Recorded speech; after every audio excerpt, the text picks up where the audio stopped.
नामकीर्तनमात्रेण प्रेमभक्तिप्रदायकं भगवन्नाम बोधीन्द्रपादुकाद्वयम् आश्रये प्रेमप्रदानेकविचक्षणाभ्याम् अनन्यभक्तैरभिवन्दिताभ्यां मदीयचित्तासनशोभिताभ्यां नमो नमः प्रेमिकपादुकाभ्यां जानकीकान्तस्मरणं जय जय राम जय बोल सद्गुरुनाथ महाराज की जय जय बोल आंजनेय स्वामी की जय। இப்போ சொல்லக்கூடிய பகவன் நாமாமிருத ரசாயனம் கிரந்தம் முதல்ல பண்ணியிருக்கேங்கிறத பகவன் நாமாமிருத ரசோதயம் என்கிற கிரந்தத்தில் சொல்கிறார். வேத மூலமாக நாம சித்தாந்தம் இதில் பண்ணியாச்சு அப்படின்னு அந்த கிரந்தத்தில் சொல்கிறார். அதனால் அது லாஸ்ட்டில் பண்ணின கிரந்தம்.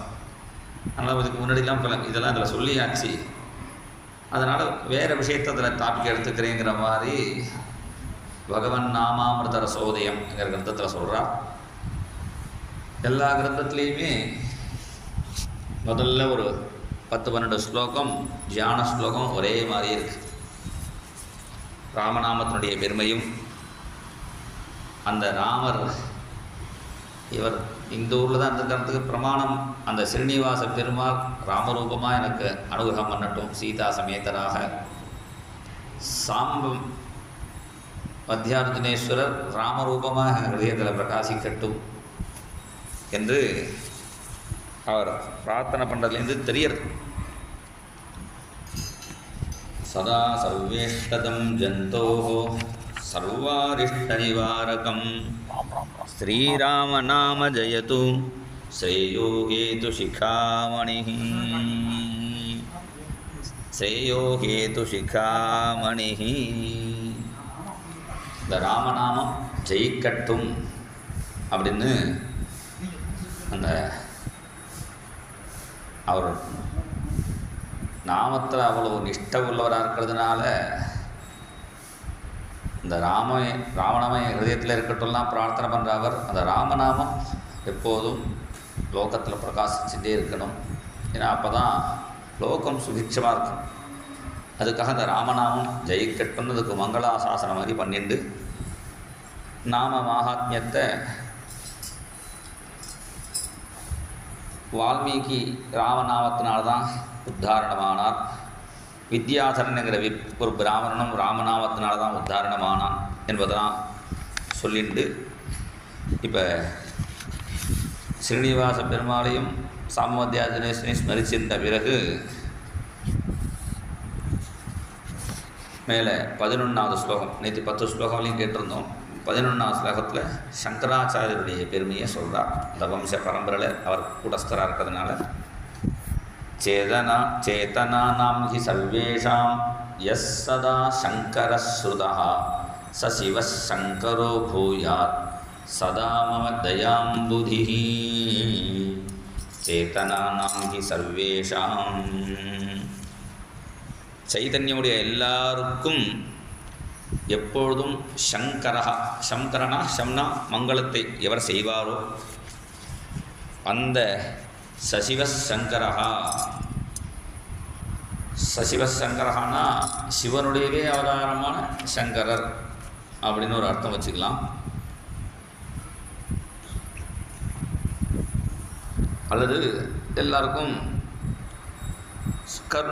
மங்களஸ்வரூபமான குருநாதர் அப்படின்னு வச்சுக்கலாம். சசிவ சங்கரோ பூயாத் சதாமம தயாம்புதிஹி. கருணைக்கடலான அந்த சங்கராச்சாரியர் நமக்கு அனுகிரகம் பண்ணட்டும். அதாவது இந்த பரம்பரையில் தட்சிணாமூர்த்தி ஒரு பிரதான குருவாக இங்கே வச்சுருக்காளே. ஏன்னா தேவர்கள்லாம் பரமேஸ்வரன்ட்ட தட்சிணாமூர்த்திட்டு தான் போய் கேட்குறா. லோகத்தில் துர்மதங்கள் நிறைய கொடுத்து ஜனங்கள்லாம் எது வழியில் போகணும் வழி தெரியாமல் திண்டாடிட்டு இருக்கா, அதுக்கு ஏதாவது நீங்கள் ஒரு வழி பண்ணினா தேவலை அப்படின்னு கேட்க உடனே அப்போ தான் தட்சிணாமூர்த்தி தான் அவதாரம் பண்ணுறார் சங்கரராக அப்படின்னு ஹித்வா மௌனம் வடபிடபினோ மூலத்தோ நிஷ்பதந்தி சம்போர்மூர்த்திச்சரதி புவனே சங்கராச்சாரிய ரூபா. அன்னைக்கு சனகாதி முனிகளுக்கு மௌனமாக உபதேசம் பண்ணினார். மௌனமாக உபதேசம் பண்ணால் புரிஞ்சின்றவா அவெல்லாம். நமக்கு வாயை திறந்து சொன்னாலும் புரிய மாட்டேங்கிறது. அதனால் அப்போ அவள் நமக்கு புரிகிற மாதிரி சொல்கிறதுக்காக வந்தார் என்கிற விஷயத்தை இதை சொல்கிறார். சகல நத ஜனானாம் ரட்சணே பத்த தீட்சா வரவட்ட தருமூலே சந்நிவிஷ்டோ கிலாத்மா சகல முனி ஜனானாம் ஞானதாதா தயாப்திஹி பிரதிசது சுமதிம் மே தட்சிணாமூர்த்தி தேவஹா. சகல நத ஜனானாம், யார் நமஸ்காரம் பண்ணுறாலோ எல்லாருக்கும், எல்லாரையும் ரட்சிக்கிறதுக்கு எல்லாரும் தீட்சையோடு தான் இருக்கா அப்படிங்கிறத அவர் விட மாட்டேங்கிறார். எல்லாரையும் காப்பாற்றுறது தான் தீர்மானத்தில் ராமர், சிவன், பெருமாள் எல்லாருமே நமஸ்காரம் பண்ணுறாலும் ரட்சிக்கிறதுக்கு ரெடியாக இருக்கா. நம்ம தான் அதை பண்ணணும், வேற ஒன்றும் இல்லை.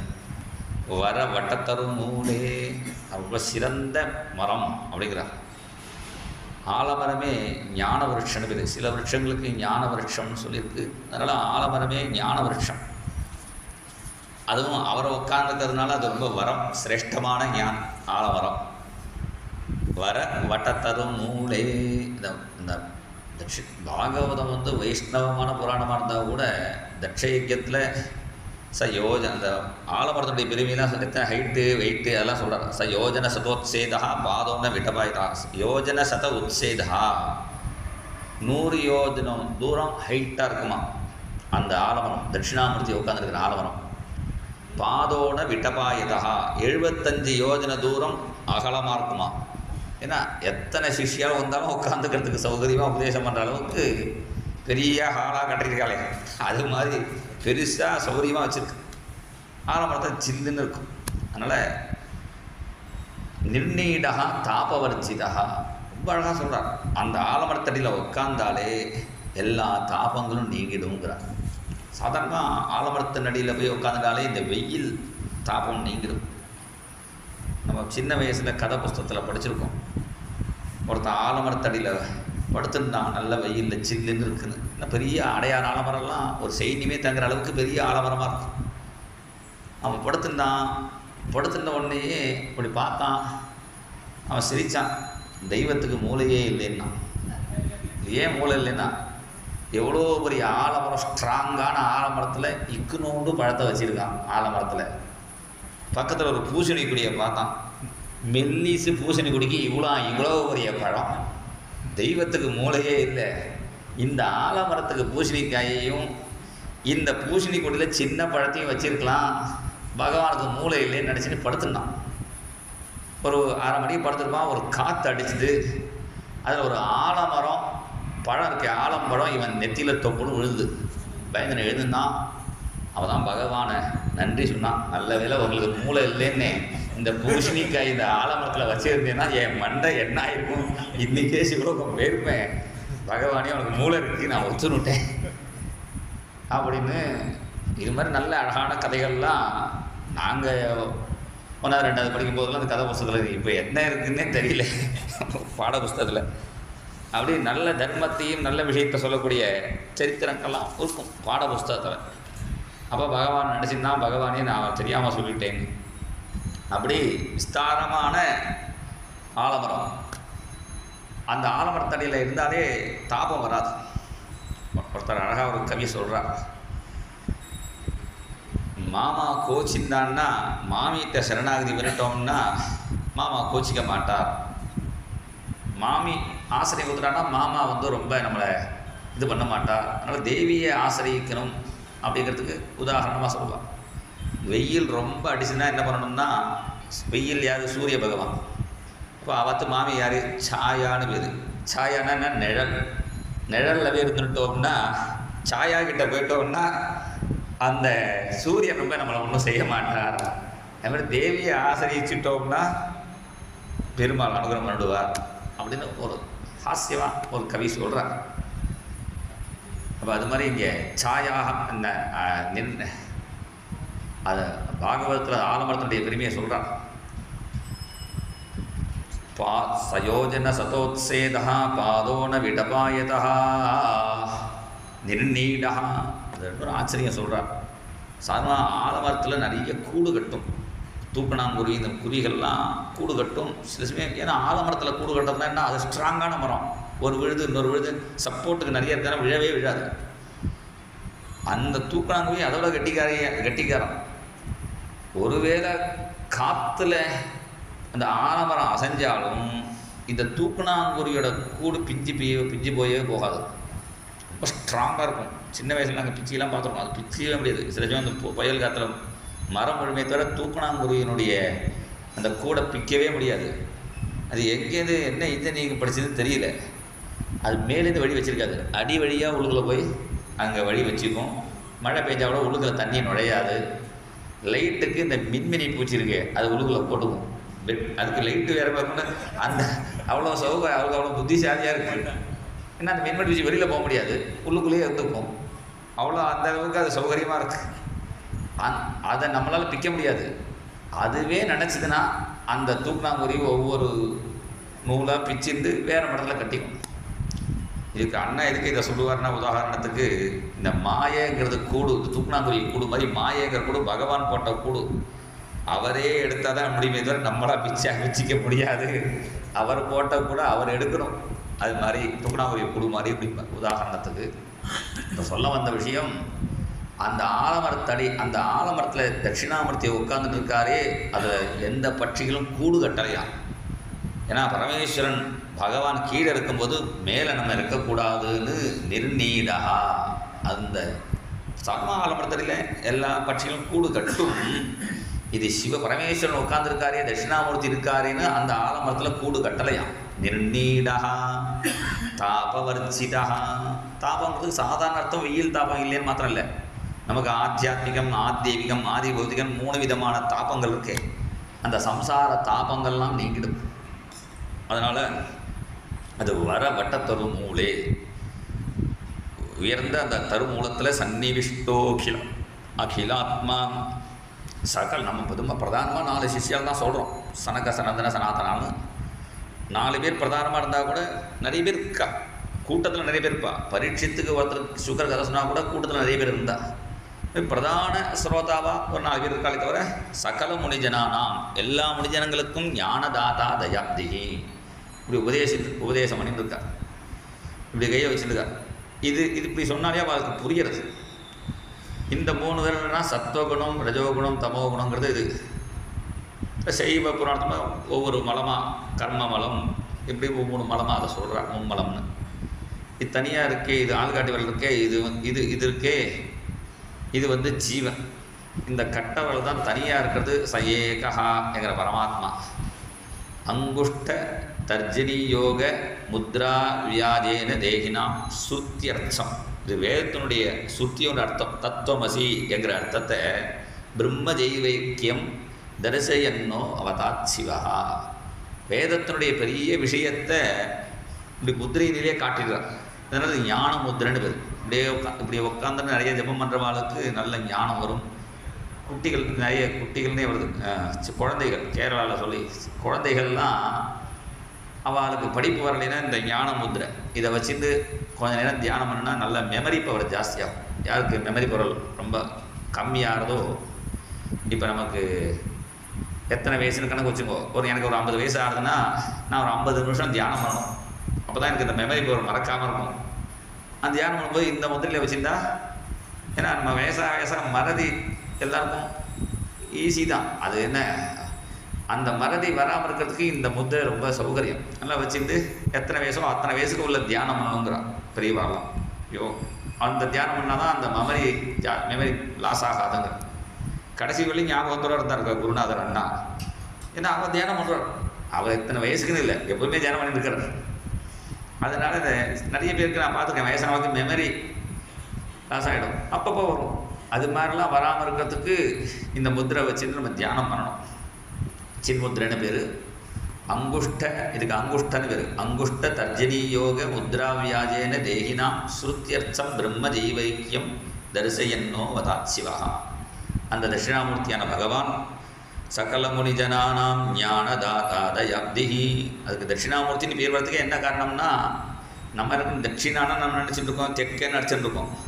தெற்கன்னு அர்த்தம் இல்லை, தட்சிணானா ஞானம்னு பாகவதத்தில் சொல்கிறார். தட்சிணா ஞான சந்தேஷா அப்படிங்கிறார். இப்போ நம்ம தட்சிணானா நம்ம பைசா கொடுக்குறத தட்சிணம் நினச்சிட்டு இருக்கோம். தட்சிணானா ஞானம்னு அர்த்தம் பாகவதத்தில் சொல்கிறா. ஷேமோஷி தட்சிணாமூர்த்தி அர்த்தத்துக்கே தட்சிணாமூர்த்தி அதுக்கு ஒரு நிர்வச்சனம்னு உண்டு சம்ஸ்கிருதத்தில். ரொம்ப அழகான ஒரு பதத்துக்கு இதான் அர்த்தம்னு அதுக்கு ஒரு ஸ்லோகமாக சொல்லுவாள். அதுக்கு நிர்வச்சனம்னு பேர். அது மாதிரி சொல்லும்பொழுது ஷேமுஷி தட்சிணா புரோக்தா சாயஸ்யாம் ஈக்ஷணே முகம் தட்சிணாமூர்த்தி நித்யுக்தா சிவோசோ பிரம்மவாதிபிஹி. ஷேமுஷி தட்சிணா புரோக்தா. ஷேமுஷினா ஞானம். நமக்கு எது ரொம்ப நல்லதோ அது ஷேமுஷின்னு பேர். அதுக்கு தான் தட்சிணன்னு பேர். அந்த ஞானம் யாரை பார்த்தா நமக்கு கிடைக்குமோ அவர் தட்சிணாமூர்த்தி. தட்சிணாமூர்த்தினா எவரை பார்த்தா நமக்கு ஞானம் கிடைக்குமோ அவர் தட்சிணாமூர்த்தி அப்படின்னு ஞானிகள் சொல்கிறாங்க. நம்ம சாதாரண ஜனங்கள் சாதாரண தென்முக கடவுள்னு தமிழ்லேயே எழுதியிருப்பார். தட்சிணானா தெற்கு. அதுவும் ரேட்டு தான். ஏன்னா அந்த தெற்கை பார்த்துருக்குற பார்த்தா எல்லாருக்கும் பயம். அதனால் அந்த பக்கம் நமஸ்காரம் பண்ண அப்படியே இந்த பக்கம் உட்காராத இந்த பக்கம் உட்காராதன்னு பயப்படுவான் அந்த காலத்தில். ஏன்னா அந்த பக்கத்துலேருந்து ஒருத்தன் வரான், அவனை கண்டு பயம். பரமிருத்யோ அனுபரே மத்தே பிரார்த்தனை பண்ணுறது.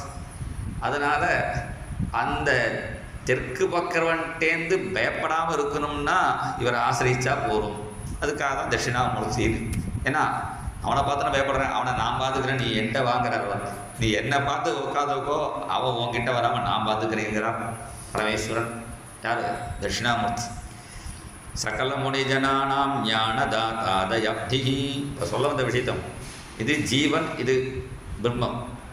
இந்த ஜீவன் இந்த சத்வரஜஸ்தமமையான மாயையில் சேராமல் இந்த என்னோட சேர்ந்தேன்னா என்ன மாதிரி ஆனந்தமாக சிரிச்சுட்டு இருக்கலாம். இதோட சேர்ந்தா அழுது கஷ்டப்படுற மாதிரி இருக்குங்கிறத உபதேசத்தை சொல்லாமல் சொல்கிறான். உபதேசம் அப்படின்னு இப்படி காட்டின்னு இருக்கிறான். அந்த தட்சிணாமூர்த்தி பிரதிசது சுமதிம் மே தட்சிணாமூர்த்தி தேவா. அந்த தட்சிணாமூர்த்தி தேவன் எனக்கு நல்ல மதிங்கிறது அனுபவ ஞானம். திருப்பி அதை யாவமாக சொல்கிறார். பிரதிசது சுமதிம் மே தட்சிணாமூர்த்தி தேவா. தட்சிணாமூர்த்தியை சொல்லிட்டார், சங்கராச்சாரியரை சொல்லிட்டார். இருந்தாலும் அவரவருக்கும் தனித்தனி குரு இருக்க. அந்த பரம்பரையில் இவருக்கு முன்னாடி உள்ள குரு படவாம்பலம்ங்கிற இடத்துல இருக்கார் பண்ருட்டிக்கிட்ட. தன்னுடைய குரு, அவருடைய குருவுடைய விஸ்வாதிகர்னு பேர். அவருக்கு ஏன் விஸ்வாதிகன் பேருங்கிறத இதில் அழகாக சொல்கிறான். நாமாவதார சோதயத்தை இதெல்லாம் தியான ஸ்லோகம் தான். இன்னும் கிரந்தத்துக்குள்ளே நான் இன்னும் என்டர் பண்ணலை. இதெல்லாம் அவருடைய நான் உபன்யாசம் பண்ணி 4 தியான ஸ்லோகம் சொல்லிக்கிறேனே, அது மாதிரி ஒரு 12 ஸ்லோகம் அவருடைய தியான ஸ்லோகம் தான் நான் சொல்லிட்டு இருக்கேன். விஜான வைராக்கிய பராத்ம பக்தி சமாதிபிர்யோதிகதாம் பிரபன்னா விஸ்வாதிகாக்கியாம் அகமச்சதேன குருத்தமம் தம் பிரணமாமி மூர்த்னா. அவருக்கு ஏன் விஸ்வாதிகர்னு பேர்னு காரணம் சொல்கிறார். அவர் எல்லாத்துலேயும் ஹை லெவலில் இருக்கார். விஸ்வத்தில் உலகத்தில் உள்ள எல்லாத்துலேயும் ஹை லெவலில் இருக்கார். எதுலனா விஜான அனுபவ ஞானம், வைராக்கியம். அவருடைய குரு அப்படி இருந்திருக்கார். வைராக்கிய பராத்ம பக்தி, அந்த அனுபவ பக்தி. சமாதிபெரியோ சமம் புலநடக்கம். சமோ மன்னிஷ்டதா புத்தேகே தம இந்திரிய சம்யமஹா அப்படின்னு சமம் தமம் அப்படி சமாதி ஷட்கம்னு இல்லை இருக்குது. பின்னாடி இது வரை சொல்ல போகிறார். ஒரு வேதாந்த கிரந்தம் படிக்கிறவனுக்கு என்ன, இப்போ ஒரு நீட்டு தேர்வு எழுதினா தான் மேலே அது படிக்கலாங்கிறாளே, அது மாதிரி எல்லாத்துக்கும் பேசிக்னு ஒன்று இருக்கே, என்ட்ரன்ஸ் பரீட்சை. அவ்வாறு தான் ஞாபகம். எல்லாருக்கும் என்ட்ரன்ஸ் பரீட்சைன்னு ஒன்று வைக்கிறா பாருங்கோ. அதுக்கு இந்த வேதாந்த கிரந்தங்களுக்கு படிக்கிறதுக்கு ஒரு என்ட்ரன்ஸு சிலதெல்லாம் சொல்கிறார். பூர்வ பிடிக்க என்னென்ன வேணும் இவர் பின்னாடி இதில் சொல்ல போகிறார். அதனால் இப்போ விஷய சமாதிபி அப்படிங்கிறத அதை சுருக்கமாக சொல்லிட்டேன். இந்த சமங்கிறது மனசு பகவான்கிட்டே இருக்கிறது. தமம்ங்கிறது இந்த இந்திரியங்களை அடக்கிறது. அந்த இந்திரியங்களை அடக்கினா தான் தமம் இருந்தால் தான் அப்புறம் மதம் வராமல் இருக்கும். இல்லாட்ட மதம் வந்துடும். அதை மாற்றி பண்ணும். மதம் வராமல்னா தமம், அந்த தமம் வேணும். இல்லை சமாதிபிரியோ அதிகதாம் பிரபன்னா. இந்த அனுபவ ஞானம், வைராக்கியம், பக்தி, சமாதிகள் இது எல்லாத்துலேயும் யோர்பா அதிகமாக இருக்காரோ இந்த எல்லா விஷயத்துலேயும் அதனால விஸ்வாதிகாக்கியா அகமச்சதேன, அதனால் என் குருவுக்கு விஸ்வாதிகேந்திரர் தன் குருனுடைய நாமத்துக்கு சொல்கிறார். விஸ்வாதிகாக்கியாம் அகமச்சதேன குருத்தமம் தம் பிரணமாமி மூர்னா, என் குருநாதரை சாஷ்டாங்கமாக வந்து நமஸ்காரம் பண்ணுறேன். இப்போ இந்த காஞ்சி பரம்பரையில் நம்ம பார்க்குறோம், நிறைய பேர் இருக்கா. ஒவ்வொருத்தருக்கு மகாதேவ சரஸ்வதி, ஜெயந்தி, சந்திரசேகர் தான் நிறைய வரும். ஏன்னா அவள் தானே பார்த்தானே பூஜை பண்ணுறா. இந்த 69 இப்போ பீடாதிபதிகள் 70 ஆயிடுத்து. இத்தனை பீடாதிபதிகளில் இந்த பேர் யாருக்குமே வைக்கல. பகவன் நாம போதேந்திரர், இவருக்கு ஒன்றியா ஸ்பெஷல் பேர் அவர் குரு தேர்ந்தெடுத்து வச்சார். பகவன் நாம போதம், ஆத்மபோதம் இல்லை, ஆத்மபோதம் தான் இருக்கா. பகவன் நாமத்தில் போதம், அதுவே போதமாக இருக்கக்கூடிய ஒரு இவர்னு இவருடைய பெருமையை தெரிஞ்சிருந்து தன்னுடைய சிஷ்யனை இவரை உண்டாக்குறதுக்கு அவரே அனுகிரக பிரசாதம் பண்ணி அவருடைய அனுகிரகத்தினாலேயே பிறந்து அந்த பிறந்த குழந்தை எனக்கு மடத்துக்கு கொடுன்னு கேட்டு வாங்கிட்டு தனியாக ஸ்பெஷலாக தயார் பண்ணி அப்புறம் அவர் கிளம்புற வர மறுபடியும் சந்நியாசம் கொடுத்து நீ வந்து பகவன் நாமம் பிரச்சாரம் பண்ணணும்னு அவர் விஸ்வாதிகேந்திர சொல்லி சொன்னது மாத்திரம் இல்லை, அதுக்கு பிரமாண கிரந்தம் உனக்கு அங்கே போய் கிடைக்கும். பூரியில் போய் கேட்டுக்கோன்னு பூரி ஜெகநாதத்தில் போய் கேட்டார். அதை கேட்டு வாங்கிட்டு அந்த கிரந்தம் இன்றைக்கி கிடைக்கிறது, பகவன் நாம கௌமுதின்னு. அதெல்லாம் பார்த்துட்டு அப்புறம் இங்கே கிரந்தங்கள் எழுதுகிறார். அதனால் இது இவ்வளோ காரணம் அவர் குரு இப்படி தயார் பண்ணியிருக்கிறவர். அதனால் விஸ்வாதிகாக்கியாம் அகமச்சதேன, நல்ல காசியிலே இருந்தவர் மறுபடியும் வந்து இங்கே வடவாம்பலம், இது எங்கே அவருடைய அதிஷ்டானம் இருக்குன்னு தெரியாமே இருந்தது. நம்ம காஞ்சி பரமாச்சாரியா தான் ஒரு வேதம் படித்தவாளை சொல்லி அங்கே ஒரு இடத்த ஒரு பிளேச்சனுக்கு இருந்த பூமியை கேட்டு வாங்கி அது ஒரு இடத்துல தோண்ட சொல்லி ஒரு இடத்துல தோண்டும் பொழுது அந்த அவருக்கே மயக்கம் மட்டும் விழுந்துவிட்டார். அந்த பற்றி வேதம் சொல்கிறவர், என்னப்பா ஏன் மயக்கம் மட்டும் விழுந்தானே, உள்ளுக்குள்ள வேத சத்து கேட்குறது இது கேட்குறதுன்னு அவர் சொல்லி அப்புறம் அந்த எந்த இடம்னு அதை கரெக்டாக கண்டுபிடிச்சி எப்படி மருதானூர் சத்குரு சுவாமிகள் இந்த ராமநாமத்தை வச்சு இந்த அதிஷ்டானத்தை கண்டுபிடிச்சாலோ, இப்போ ஒரு அதிஷ்டானம் இப்போ இருக்கணும். இது ரெனோவேஷன் பண்ணும்போது நான் இருந்தேன், அப்போ நான் இங்கே இருந்தேன். ஃபுல்லாக தோண்டி இந்த பழைய ஓட்டு கட்டடத்தை மாற்றும் போது ஃபுல்லாகவே நான் இருந்தேன், எல்லா ஃபோட்டோலாம் இருக்குது. அது ஃபுல்லாக தோண்டும் பொழுது இப்போ அதுக்கு அதிஷ்டானத்துக்கு கீழே ஒரு அதிஷ்டானம் இருந்தது அடியில். அப்போ சொன்னால் ஒருவேளை மருதானந்த சத்குரு சுவாமிகளுக்கு முன்னாடி இருந்த அதிஷ்டானமாக அது இருக்கலாம், அதுக்கு மேலே அவர் ஏற்படுத்தியிருக்கலாம் அப்படிங்கிறது தான். அப்போ எல்லாரும் வந்து பார்த்தா உள்ளுக்குள்ள நல்லா தோண்டும் போது இந்த அஸ்திவாரம் போடும்போது சுற்றி வர அது இதே அதிஷ்டானம் இப்போ எப்படி இருக்கோ அது மாதிரி அபிஷேகம்னா ஜலம் போகிற வழியோட இதுக்கு கீழே ஒரு அதிஷ்டானம் இருக்குது. அவன் அப்போ கூட இன்ஜினியர்கிட்ட கூட நான் அங்கே ஒருத்தர் பக்தர் தான், அவர் ஒரு இன்ஜினியர். நம்மளை அவர்கிட்ட கேட்டேன், இது மாதிரி நீங்கள் இப்படி தோன்றையிலே அப்படின்னா அவர் சொன்னார், இப்போ அதிஷ்டானத்துக்கு கீழே இந்த அதிஷ்டானம் தெரியாதா, இப்போ நான் தோன்றேன்னு தெரிஞ்சுட்டு இன்னும் கீழே இறங்கி உட்காந்து ஜெம் பண்ணிட்டு இருப்பார் அவர், இன்னும் கீழே இறங்கிட்டு இருப்பார், நீ கட்டின பிறகு மேலே வந்துடுவாருன்னார் அவர். அந்த இன்ஜினியர் அவர் சொன்னார், அதுக்காக சொல்கிறேன். அப்போ என்னன்னா அந்த அது இப்படி எப்படி மருதானந்த சத்குரு சுவாமியில் இதை கண்டுபிடிச்சாரோ அது மாதிரி இவருடைய குருநாதருடைய அதிஷ்டானத்தை நம்ம பரமாச்சாரியால் கண்டுபிடிச்சி இன்றைக்கி வடவாம்பலம்னு பண்ருட்டி வர வழியில் மெட்ராஸ் வர வழியில் அந்த இடத்துல இருக்குது. அங்கேயும் ஆராதெல்லாம் நடந்துட்டுருக்கு. அதனால் அப்படி அதனால தான் அவருக்கு ஆத்மபோதேந்திரான்னு பேர் அவருக்கு சொல்லும்போது ஈஸியாக சொல்கிறதுக்கு. ஆனால் அவருக்கு விஸ்வாதிகேந்திர சரஸ்வதி சுவாமிகள் பேர். கேட்டனா எல்லாத்துலேயும் விஸ்வத்தில் உள்ள எல்லாத்துலேயும் அவர் அதிகமாக இருந்ததுனால விஸ்வாதிகாக்கியாம் அகமச்சதேன குருத்தமம் தம் பிரணமாமி மூர்த்னா. முதல்ல குரு வந்தனம் கேரளாலேயே இந்த பூஜையிலேயே சொல்லும்பொழுது முதல்ல என்ன சொல்லுவாங்கன்னா குரு முத்திரை போட்டுக்கோ. இந்த பாதுகா முத்திரை ஸ்ரீவித்யில் முதல்ல குரு பாதுகை சிரசு மேலே தியானம் பண்ணிட்டு குரு முத்திரை போட்டுன்னு தான் ஆரம்பிக்கிற வழக்கம். நான் எந்த காரியம் ஆரம்பித்தாலும் குருவை தியானம் பண்ணிட்டு ஆரம்பிக்கணும்னு சாஸ்திரம். ஆபாத மௌலி பரியந்தம் குருநாமாக்ருதிம் ஸ்மரேது தேன விக்னா பிரணசியந்தி சித்தியந்தி ச மனோரதாக. திருவடியிலேருந்து திருமுடி பரியந்தம் குருவை தியானம்னு ஒருத்தன் ஆரம்பித்தானா அந்த காரியம் நல்லபடியாக நடக்கும். அது பாரம்பரியமாக ரொம்ப நாளாக இருக்குது. சூத பௌராணிகர் பாகவதம் சொல்கிறார். சொல்லும் பொழுது சுகர் வந்தானோடனே சுகர் வந்தாங்கிறத அந்த விஸ்தாரமாக அந்த திருவடியில் அவர் அப்படியே வர்ணிக்கிறார், குருவை வர்ணிக்கிறார். குரு கீதைன்னு இருக்குது, அதை படித்தா ரொம்ப ஆச்சரியமாக இருக்குது. அந்த குரு கீதை வேறு ஒன்றுமே வேண்டாம், அவர் அதுவே போரும், குருவே போரும். நீ எந்த தீர்த்தத்துக்கு வேண்டாம், அவருடைய சரண தீர்த்தத்தை குடித்தா போரும். எல்லாமே அது குருக்கிட்டே தான் இருக்குங்கிறத ஆச்சரியமாக பரமேஸ்வரனே சொல்கிறார். சிவேருஷ்டே குருஸ்திராத்தா குரௌருஷ்டே நகஸ்சன அப்படிங்கிறார். நான் கோச்சிட்டா கூட சிவன் சொல்கிறார், நான் கோச்சிட்டா காப்பாற்றுறதுக்கு குரு இருக்கார், குரு கோச்சிட்டா யாரும் காப்பாற்ற முடியாதுங்கிறார். குரௌருஷ்டே நகஸ்சன அப்படிங்கிறார். அப்படி அந்த குருவை தியானம் பண்ணணும்.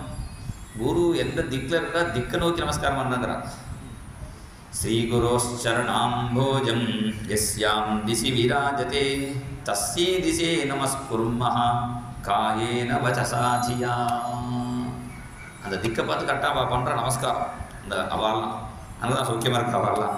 நம்ம குருவை கண்டுக்கிறதே இல்லை. நம்ம அவள் திக்கை பார்த்து குரு இருக்கிற திக்கை பார்த்து நமஸ்காரம் பண்ணுறா. தஸ்யே திசே நமஸ்குர்மஹா இந்த குருவை நமஸ்காரம் பண்ணிக்கிறார்.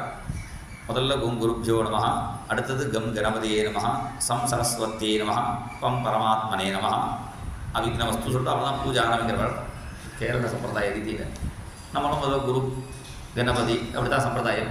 அந்த சம்பிரதாயங்கிறது இன்னிலேருந்து இல்லை, ரொம்ப நாளாக இருக்குங்கிறதுக்கு இது ஒரு விஷயம். குருவை சொல்லிட்டாரா, அடுத்து பிள்ளையார பிரார்த்தனை பண்ணிக்கிறார். நத்வா கணேசம் நிகிலாம்ஸ்து விக்னான் ஜித்வா நராஸ்தோஷமியுஸ்தமேவ தத்வாவபோதாய நமாமி மூர்த்னா நித்யம் நிகந்தும் நிகிலாம்ஸ்து விக்னான். விக்னத்தை நீக்கிறதுக்கு பிள்ளையார பிரார்த்தனை பண்ணிக்கிறார். ஏன்னா இங்கே ரொம்ப நாள் பிள்ளையார் கோவில் இருக்குது. பெருமாள் பிள்ளையார் எல்லாரும் ஸ்மரிச்சிக்கிறார். அவர் நத்வா கணேசம் அந்த கணபதியை நமஸ்காரம் பண்ணிக்கிறேன். நிகிலாம்ஸ்து விக்னான் எல்லா தேவர்களும் பிள்ளையார பிரார்த்தனை பண்ணாமல் ஒருத்தர் ஒன்று பண்ணது இல்லைன்னு ரிணமோச்சன கணபதி ஸ்தோத்திரம்னு ஒன்று இருக்குது. அதில் சொல்கிறார், சிருஷ்டியாதோ பிரம்மணா, சிருஷ்டி ஆரம்பிக்கும் போது பிரம்மாவுக்குரிய விக்னமாக இருந்தான். அந்த விக்னத்தை நீக்கிறதுக்கு பிரம்மா எந்த பிள்ளையாரை பூஜை பண்ணினாரோ அந்த பிள்ளையாரை நான் பூஜை நமஸ்கரிக்கிறேன். ரிணநாசம் கரோதுமே அப்படின்னு ஒரு ஸ்லோகம் இருக்குது. அது பிள்ளையாரை பற்றி நிறைய இருக்குது. அதில் அதே மாதிரி திரிபுரஸ்ய வதாத் பூர்வம் அதை சொல்லிடுறேன். சிருஷ்டியாதும் பிரம்மணா சம்யக் பூஜித பலசித்தியே சதைவ பார்வதிய புத்திரா ரிணநாசம் கரோதுமே. நான் இதை சொன்னேன் ஒரு தடவை கேரளாவில். அப்போ அங்கே பக்கத்தில் இருந்த ஒருத்தர் சொன்னார், இந்த ஸ்லோகம் எனக்கு ரொம்ப பிராபலத்தில் இருந்தேன், இதை சொன்ன உடனே எனக்கு எல்லா ப்ராப்ளமும் நீங்கி என்னுடைய கடன்லாம் நீங்கி எல்லாம் சௌக்கியமாக இருந்து கல்யாணம் குழந்தைக்கு கல்யாணாச்சு க்ஷேமமாக இருந்தேன்னு இது அவர் முதல்ல சொல்லியிருந்தானே அதையும் சேர்த்து சொல்லியிருப்பேன். அவர் இதை சொன்ன பிறகு சொன்னான், இந்த ஸ்லோகம் ரொம்ப எனக்கு அனுபவம் நீங்கள் சொன்னதே அப்படின்னா. அவர் திரிபுரவதாத் பூர்வம் சம்புனா சம்யகர்ச்சிதா. இவர் திரிபுர சம்ஹாரத்துக்கு போனார். யார்? பரமேஸ்வரன். எப்படி வந்தார் தெரியல. அந்த பன்ருட்டி கிட்ட தான் திரிபுர சம்ஹாரம் பண்ணியிருக்கார். அங்கே வீரட்டானத்தில் சரணாராயண பெருமான்னு இருக்குது. வீரட்டானத்தில் அந்த பெருமாளே சரணாராயணா வந்தால் அது திவ்ய தேசம்.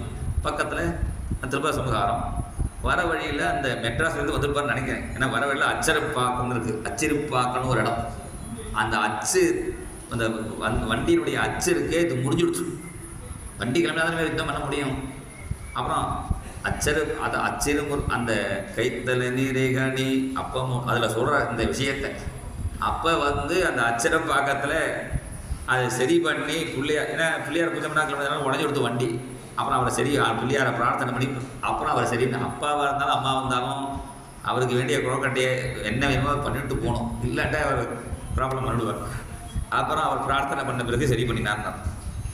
இப்படி இரண்டிகசிபு ஆதி வதம் பண்ணுறதுக்கு இவர் விஷ்ணு பூஜை பண்ணினார். மகிஷ வதனத்துக்கு போகும்பொழுது தேவிக்கே ப்ராப்ளம் வந்துடுச்சு. அதனால் தேவி பிரார்த்தனை பண்ணான். இந்த லலிதா தேவி யுத்தமனும் பண்டாசுரங்கிற விக்னயந்திரம் போட்டுட்டான். ஒன்றுமே பண்ண முடியல யாராலையும். அப்புறம் பிள்ளையார் பண்டாசுர வதோத்யுக்த விக்னயன் அதில் அதான் பண்டாசுரேந்த நிர்மித்த இல்லை அவன் விக்னயந்திர அர்ச்சனை வருது. மகாகணேச நிர்பின்ன விக்னை பிரகரிஷித்தான்னு ஒரு அர்ச்சனை வருது. அவள் கணபதியை சொன்னான். தேவி எந்த உன்னோட எந்த தான் போட்டுக்கிட்டு வச்சுருக்கான், அவனை உள்ளுக்குள்ள என்டர் பண்ண முடியல, கொஞ்சம் நீயே சரி பண்ணால் தான் தேவையில்லைன்னு. அப்புறம் அவரே அதை சரி பண்ணின பிறகு தான் தேவியே போக முடிச்சு.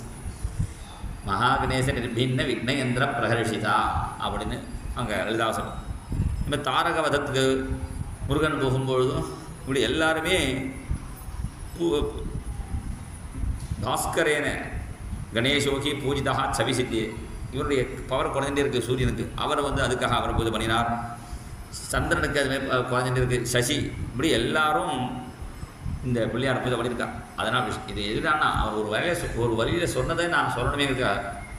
நிகிலாஸ்தி விக்னான்னு ஜித்வா அமராஹா, எல்லா தேவர்களும் மொத்தமாக சொல்லிட்டார். எல்லா தேவர்களுமே அவாவா விக்னத்தை நீக்கிறதுக்கு எந்த சிவனை பூஜை, எந்த பிள்ளையாரை பூஜை பண்ணி தோஷம் ஈவு அவாவா காரியத்தை நல்லபடியாக நடத்தி சந்தோஷப்பட்டாலோ அதே மகாகணபதியை எனக்கு தத்வாவ போதாய, எனக்கு அந்த தத்துவம் தெரிஞ்சுக்கிறதுக்காக நமாமி மூர்த்தினா நித்தியம் நிகந்தும். டெய்லி விக்னம் இருக்கும் போல இருக்கு, டெய்லி எந்த காரியம் தான் ஒரு விக்னம் இருக்கும் போல இருக்கு. நித்தியம் சமையல் ஒழுங்காக நடக்கணும், திடீர்னு சமையல் பண்ணும்போது கேஸ் தீர்த்துனா என்ன பண்ணுறது, ஃபோன் எடுக்கலாம், ஃபோனில் அது ஃபோன் பண்ணலன்னா அது சார்ஜ் இல்லைன்னா அது என்ன பண்ணுறது, சரி சார்ஜ் பண்ணலன்னா கரண்ட் இல்லைன்னா எல்லாத்துலேயும் இதாக என்ன இருக்கும். ஒரு காரியம் ஒழுங்காக நம்ம இஷ்டப்படி நடக்காது. அதனால் நிகிலாம்ஸ்து விக்னான்னு நித்தியம் நிகந்தும் நிகிலாம்ஸ்து விக்னான்னு டெய்லி விதவிதமான விக்னங்கள் வருது. அந்த எல்லாத்தையும் நீக்கிறதுக்கு அந்த கணபதியை பிரார்த்தனை பண்ணிக்கிறேன். கம் கணபதையே நமஹா சொன்னால் நம்ம சொல்லுவோம், சும்மா கம்முனு கடை அப்படிம்போம் அந்த மெட்ராஸ் பாஷையில். அது கம்முனு கடைனா அந்த கம்முனு கடை சும்மா இருக்கிற இடத்துல கம்ங்கிறது பிள்ளையாருடைய பீஜாட்சரம். கம் கணபதையே நமஹா. கம்னு நீ இருந்து சொல்லிட்டு இருந்தேன்னா பாக்கி எல்லாம் அவரை பார்த்துப்பான்னு அர்த்தம். கம்முனு கடைங்கிறது அதோடைய ஒரிஜினல் அர்த்தம் அதுதான். நீங்கள் சும்மா கம்முனு கடை அது சாதாரண மௌனமாக இருக்கிற அர்த்தம் இல்லை. கம்முன்னு பிள்ளையார் நினச்சிட்டு இருந்தேன்னா நமக்கு கதையில் இருக்கே. சுந்தரமூர்த்தி சுவாமிகளும் அவெல்லாம் கைலாசத்துக்கு குதிரையில் போகிறோம் அப்படின்னா ஔவையார் நான் பிள்ளையார் பூஜையை விட்டுட்டு வர முடியாது, நீங்கள் போயிட்டு இருக்கோன்ட்டா ஔவையார் அவசரமாக பூஜையெல்லாம் பண்ணலை. பொதுவாக பூஜையை பண்ணிவிட்டு நமஸ்காரம் பண்ணி விநாயகர் அகவல்னே அழகாக பாடியிருக்கா யோக ரகசியத்தை. அவெல்லாம் கஷ்டப்பட்டு குதிரையில் போகிறதுக்கு முன்னாடி தும்பிக்கையில் லிஃப்ட்டில் கொண்டு போகிற மாதிரி பிள்ளையார் தும்பிக்கையில் தூக்கி ஔவையாரை கொண்டு கைலாசத்தில் கொண்டு விட்டுட்டா. இவன் குதிரையில் ஃபாஸ்ட்டாக வந்துருக்கோம் பார்த்தா இவன் முன்னாடி அங்கே இருக்கா ஔவையார். நீங்கள் எப்படி வந்தீங்கன்னா பிள்ளையார் கொண்டு விட்டுவிட்டார். இது ஔவையார் பாட்டி கதையில் நான் எனக்கு டைரெக்டாக நான் பார்த்ததில்ல. நான் ஒன்று எங்கள் அம்மா எப்போவுமே பிள்ளையார் கோயில் எந்த கோயிலாக தான் ஒரு பிரவேசம் பண்ணி இருக்கலாம், அதை கொட்டி நமஸ்காரம் பண்ணி தான் வருவாள். ஒரு பஸ்ஸு அந்த காலத்தில் 3D ஒரு பஸ்ஸு கோவை புதூர்லேருந்து கோயம்புத்தூருக்கு போகும். அந்த பஸ்ஸை விட்டுட்டோம்னா அப்புறம் 1/2 மணி கழிச்சு தான் பஸ்ஸு கிடைக்கும். அவ்வளோ ஃப்ரீக்வன்சி கிடையாது. பஸ்ஸு வந்துடுத்து கோவை புதூருங்கிற ஊர். அங்கே சித்தி எங்கே இருந்தால் அங்கே ஒரு விசாலாட்சி கோயிலில் பிரவச்சனம் பண்ணிட்டு இருந்தேன். அப்போ என்னாச்சு, அந்த பிள்ளையார் அந்த பஸ்ஸு வந்துடுத்து. உடனே பஸ்ஸில் ஏறணும் பார்க்குறேன், அங்கே பக்கத்தில் ஒரு நாகப்பிள்ளையார்னு ஒரு பிள்ளையார். எங்கள் அம்மா பிள்ளையார் பார்த்தா உடனே பிரவேசனம் பண்ணி சுக்லாம்பரத்தை பண்ணிட்டு பிரவேசனம் பண்ணிட்டு இருக்கேன். அம்மா பஸ்ஸு வந்துடுத்து நான் அங்கே அவசரப்பட்டு பஸ் ஏறுறேன். பஸ்ஸுக்காரன் மட்டும் நிற்கிறான். அவன் சுற்றி அம்மா நமஸ்காரம் பண்ணி ஏற வழியும் எதுக்கு நின்னான்னு தெரியல. அம்மாக்காக நின்னானா இல்லை அவளுக்கு பஸ் தெரியல இல்லை வேறு யாரையாவது பார்த்து நின்னான்ல. வண்டி ஏற வழியும் வண்டி நிற்கிறது. அம்மா அதுக்காக அம்மா டென்ஷனெல்லாம் பண்ணல. இந்த ஔவையார் பாட்டி மாதிரி மெதுவாக சுக்லாபுரதம் கொட்டிந்து அதை 4 தடவை கொட்டிந்து ஒரு 2-3 தடவை நமஸ்காரம் பண்ணிட்டு சுற்றிட்டு வந்தால் நான் அவசரம் பட்டியெல்லாம் வச்சு நான் நிற்கிறேன். பஸ்ஸு கிளம்பலை. அம்மா ஏறினோடு வண்டி கிளம்புது. அப்போ என்னடா அந்த பிள்ளையாரை பிரார்த்தனை பண்ணிட்டோம்னா எல்லாத்துக்கும் நிற்க வச்சுன்னா நெருப்பா காப்பினா எல்லாம் விக்ன கடத்திரே நமகா அவர் தான், விக்ன கடத்திரே நமகா எல்லாம் அவர் தான். அதனால் அந்த விக்னங்களை நீக்கிறதுக்கு அந்த மகாகணபதியை பிரார்த்தனை பண்ணிக்கிறேன் அப்படின்னு கணபதியை பிரார்த்தனை பண்ணிட்டு அப்புறம் தேவியை பிரார்த்தனை பண்ணிக்கிறார். சரஸ்வதி தேவியை நான் வாக்கு நன்னா வரணுமே. சுகாச்சாரியே சிருஷ்டி விஷயத்தை சொல்லுங்கன்னு பரீட்சித்து கேட்டோடனே அந்த சரஸ்வதியே பிரம்மாவுக்கு எந்த கிருஷ்ணன் கொடுத்தானோ அந்த கிருஷ்ணன் எனக்கு அனுகிரகம் பண்ணட்டுங்கிறார். சொல்லும்பொழுது கூட கிருஷ்ண பக்தராக இருந்தால் கூட அந்த சரஸ்வதியை ஸ்மரிச்சுக்கார். பிரச்சோதிதா ஏன புரா சரஸ்வதி விதன்வதாஜஸ்ய சதீம் ஸ்மிருதி ஸ்வலக்ஷணா பிராதுரபூத் கிலாஸ்யதா சமே ரிஷீனாம் ரிஷப பிரசீததாம் அப்படின்னு பிரார்த்தனை பண்ணிக்கிறார். அதனால் தேவிக்கு பாரதின்னு ஒரு பேர் உண்டு. யா வேத சாஸ்திராத்மக வந்தியதேகா சர்வே சுரேந்திரர் முனிவிஸ்ச பூஜ்யா ஸ்ரீபாரதி சாதயா மதீயே ஜிஹ்வாங்கனே நிருத்யது சர்வதெய்வ. பழைய கால ஒரு ஸ்லோகம் உண்டு. சரஸ்வதி தேவி என் வாக்கில் இருக்கணும்னு. அந்த சரஸ்வதி எப்படி இருக்குன்னா இந்து குந்த துஷாராபா. இந்துன்னா சந்திரன், குந்தம்னா மல்லிகைப்பூ, துஷாரம்னா பனி. இது மாதிரி இந்த 3 மாதிரி விளவலையேன்னு இருக்கிறவன். பக்த சித்தானுவர்த்தனை, பக்தனுக்கு அனுகூலமாக இருக்கக்கூடிய இந்து குந்த துஷாராபா பக்த சித்தானுவர்த்தனி வாணியுமே ரசனாரங்கே.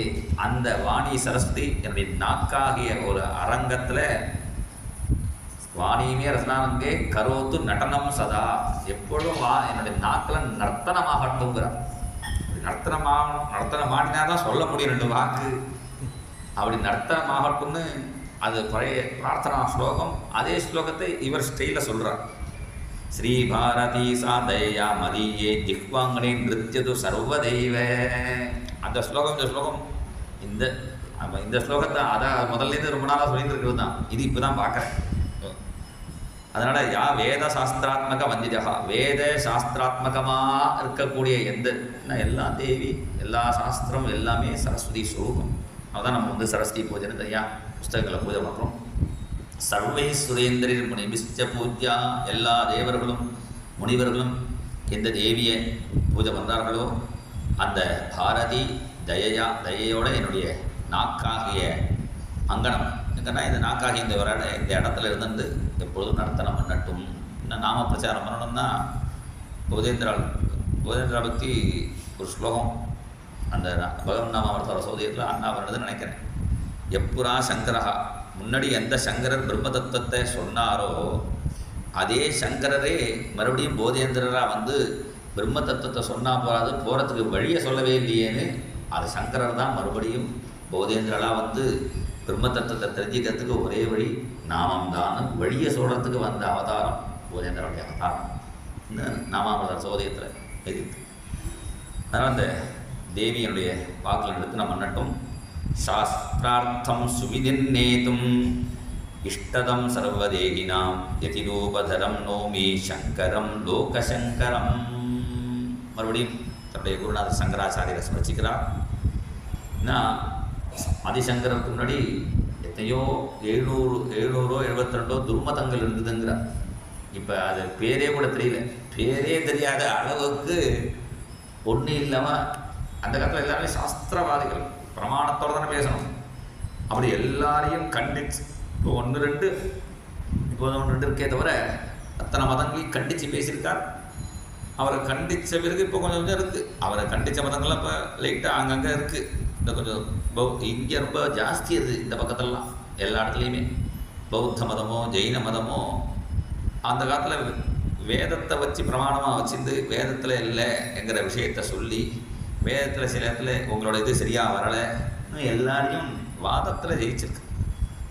அதுக்கப்புறம் முதல்ல காடாக இருந்த இடத்த ஒட்டச்சி கிடச்சி ஒரு வழி முதல்ல பண்ணி கொடுத்தது யாருன்னா சங்கரர். அப்புறம் ராமானுஜா அப்புறம் மத்வாச்சாரியர் எல்லாம் வந்தான்னா அப்புறம் அது ஹைவே பண்ணுறது வேறு. முதல்ல முதல்ல போட்டு கொடுக்குமே, முதல்ல ரூட்டு போட்டு கொடுத்தவர் சங்கராச்சாரியர். அதனால் சாஸ்திரார்த்தம் சுவிதிர்நேதும் நிர்ணயம் என்ன பண்ணுறது விதிர்நேதும் சுவிதிர்நேதும் நல்லா ஸ்ட்ராங்காக நிர்ணயம் பண்ணுறதுக்காக இஷ்டதம் சர்வதேகினாம் எல்லாருக்கும் எது இஷ்டமோ அதை அந்த சாஸ்திரார்த்தத்தை புரியும்படியாக. பாக்கி பேர் வியாக்கியானம் கூட நீங்கள் பார்க்கலாம். எல்லாருடைய வியாக்கியான செய்தியும் ஆதிசங்கரருடைய வியாக்கியான செய்தியும் நீங்கள் பாருங்கள். எல்லாரும் அவளுடைய பாண்டித்யத்தை காமிக்கிறதுக்காக கஷ்டமான சம்ஸ்கிருதே ஈஸியான சம்ஸ்கிருதம், கஷ்டமான சம்ஸ்கிருதம் இருக்குது. இங்கிலீஷ்லேயே கொஞ்சம் ஈஸியாக புரியுது இங்கிலீஷு, பட் டஃப்பான இங்கிலீஷ்லாம் சொல்கிறாளே. ஒரு பெரியவர் ராமாயணம் சொன்னார். அவர் பேர் ஞாபகம் இல்லை. அவர் இங்கிலீஷ் பேசினா இங்கிலீஷ்காரனுக்கே புரியாதான். கொஞ்சம் எங்களுக்கு புரிய மாதிரி பேசுவோம் நான் இங்கிலீஷ்காரன். ரைட் ஆனவர்கள்னு சொல்லுவார். ஒரு பேர் ஞாபகம் ஸ்ரீனிவாஸ் சாஸ்திரி. ஆமாம், சில்வர் டங் சொல்லுவார். அவருடைய இங்கிலீஷ் அவ்வளோ ஸ்டாண்டர்டாக இருக்குமா, இங்கிலீஷ்காரனே ஆச்சரியப்படுவானா. அது மாதிரி பாண்டித்ய சில பேருக்கு அவருக்கு ஈஸியாக வந்திருக்கலாம். சில பேர் பாண்டித்யத்தை கண்டதுக்காக சம்ஸ்கிருதத்தில் இப்போ ஸ்டைலான சம்ஸ்கிருதம் ரொம்ப சொல்கிறதெல்லாம் இருக்குது. அது மாதிரிலாம் சிரமப்பட மாட்டார் ஆதிசங்கரர். நான் சொல்கிற விஷயம் ஈஸியாக வேதத்தில் வந்து புரியணுங்கிறதுக்காக ஈஸியான லகு சம்ஸ்கிருதம். அந்த லகு சம்ஸ்கிருதத்தை இன்னும் லகுவாக சொல்கிறது எங்கள் குருநாதர் அண்ணா. அது திராட்சா பாகம்னு பேர். அது சம்ஸ்கிருதத்தில் 2 விதமாக இருக்குது. நாளிகேர பாகம், திராட்சா பாகம். நாளிகேர பாகம்னா தேங்காயை உடனே சாப்பிட முடியுமோ? முதல்ல மரம் ஏற தெரியணும். சரி, மரத்துலேருந்து பறித்து போட்டால் கூட உடனே உரிக்கணும், மட்டையை எடுக்கணும், உடைக்கணும், அப்புறம் திருகி அப்புறம் சாப்பிடணும். அதுவும் பல்லு இருந்தால் தான். இது போல விஷயம் இருக்குது. அது திராட்சா பாகம் மாதிரி சிலது நாளிகேர பாகம் பேர். அது மாதிரி ஸ்டைல் சிலது திராட்சா பாகணும். திராட்சை எடுக்கிறதுக்கு எப்படி படித்து அப்படியே வயலில் போட்டுருக்கலாம். அது மாதிரி திராட்சா பாகமாக ரீதியும் பலருக்கு வைத்திய ரீதி, அந்த ரீதியும் சம்ஸ்கிருதத்தில் இப்படி ஈஸியாக சொல்லணும். நம்முடைய பாண்டித்யம் காட்டுறது முக்கியம் இல்லை, ஜனங்களுக்கு புரியறது முக்கியம். அது ரொம்ப ஆதிசங்கருடைய. நீங்கள் இதை பார்த்தாலே புரியும். நீங்கள் ஓரளவு நீங்கள் சம்ஸ்கிருத ஞானம் அதை படித்தா புரிஞ்சுக்கலாம். அதனால் அந்த சாஸ்திரார்த்தத்தை நிர்ணயம் பண்ணுறதுக்காக எல்லா ஜனங்களுக்கும் எதிரூபத்தில் வந்த அந்த சங்கரர் யார்? அந்த சங்கரர், இந்த மௌனம். எந்த சங்கரர் தட்சிணாமூர்த்தியாக இருந்தாரோ இப்படி உபதேசம் பண்ணினவர். இப்படி உபதேசம் பண்ணாமே ஜனங்களுக்கு புரியாது, தப்பாக நினச்சிருப்பா, ஏதோ ஒருத்தர் போய் சொல்கிறான். அதனால் தப்பாக நினச்சிக்க போட்டு இருக்கக்கூடாதுங்கிறதுக்காக ஹிப்பா மௌனம் வடவிடவினோ மூலத்தோ நிஷ்பதந்தி. மௌனத்தை விட்டுட்டு இன்றைக்கும் சங்கராச்சாரியப்பா சம்போர்மூர்த்தி சரதி. அதில் ஒரு சுவாரஸ்யம். சரத்தின்னு ஏன் போட்டார்னா இன்றைக்கும் அதே ரூபத்தில் இருக்கார். இன்றைக்கி இருக்கிற பரியந்தம் அது நமக்கு அந்நியமாகிறது. அதனால் எதி ரூபமாக வந்த அந்த லோக சங்கரனான பகவான் நமஸ்காரம் பண்ணுறேன். ஸ்ரீராமஸ்ய கிருபா திருஷ்டியா தன்னாம ஸ்மிருதி லப்தயா ரட்சியதே ஸ்ரீ பகவதः நாமாமிருத ரசாயனம். இப்போ தான் கிரந்தத்துக்குள்ளே என்டர் பண்ணுறான். ஸ்ரீராமஸ்ய கிருபா திருஷ்டியா. இது நானாக ஒன்றும் பண்ணலை, எனக்கு ஒன்றும் பவர் இல்லை. இது வினியம். அந்த எல்லா அவை அடக்கம்னு சொல்கிறது உண்டு. அந்த அவை அடக்கம்னு எல்லா கவிகளுமே சொல்லுவாள். இங்கே அவர் பெரியவர், இவரை சொல்லணும்னு அவசியம் இல்லைன்னு தான் சொல்லிக்கிறார். நானாக எதுவும் பண்ணல, எனக்கு ராமருடைய கருணை நான் பண்ணுறேங்கிறார். ஸ்ரீராமஸ்ய கிருபா திருஷ்டியா. அதுக்கு என்ன, அதுக்கு ராமர் கருணா பண்ணால் கூட அந்த கருணையை வாங்கிறதுக்கு நமக்கும் ஒரு அனுகிரகம் வேணுமே. அதுக்கு நான் ஒன்று பண்ணியிருக்கேன். தன் நாம ஸ்மிருதி லப்தயா. எப்போதும் ராமராமா நான் சொல்லிட்டு இருக்கேன்.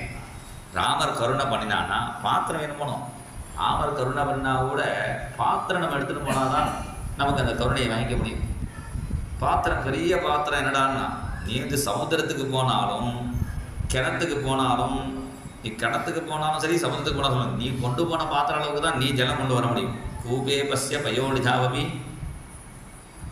கடோ கிருண்ணாதி துல்லியம் ஜலம் அப்படிங்கிறார். ஆனால் நீ கொண்டு போகிற பாத்திரம் சின்ன பாத்திரமாக தான் சமுத்திரத்துக்கு போனாலும் கொஞ்ச நேரம் தண்ணி கொண்டு வர முடியும். அது மாதிரி அந்த ராமருடைய கிருப்பை நமக்கு கிடைக்கணும்னா அதுக்கு பெரிய பாத்திரம் தான். ஜாஸ்தி பகவன் நாம சொன்னோன்னா அது பெரிய பாத்திரமா, கொஞ்சமாக சொன்னோம்னா அது சின்ன பாத்திரம். அதனால் தன்னாம ஸ்மிருதி லப்தயா.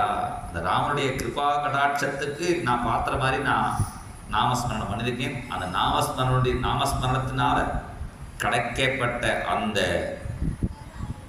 தன்னாம ஸ்மிருதி லப்தயா, ராமநாம ஸ்மரணையினால, அந்த ராமநாமம் சொன்னதுனால ராமனுடைய கருணா கடாட்சம் கிடச்சி இப்போ அந்த பகவானுடைய நாம அமிர்த ரசாயனம், பகவானுடைய நாமமாகிய அமிர்த ரசாயனம். நானே அன்றைக்கி சொன்னேன், இந்த கஷாயம் அரிஷ்டம் ரசாயனம்னு 2-3 விதமான மருந்து இருக்குது ஆயுர்வேதத்தில். இந்த ரசாயனம் நல்லா ஸ்வீட்டாக இருக்கும். இது வெறும் ரசாயனம் இல்லை, அமிர்த ரசாயனம் அப்படின்னு இன்னும் கொஞ்சம் நல்லாவே ஸ்வீட்டாக இருக்கும்.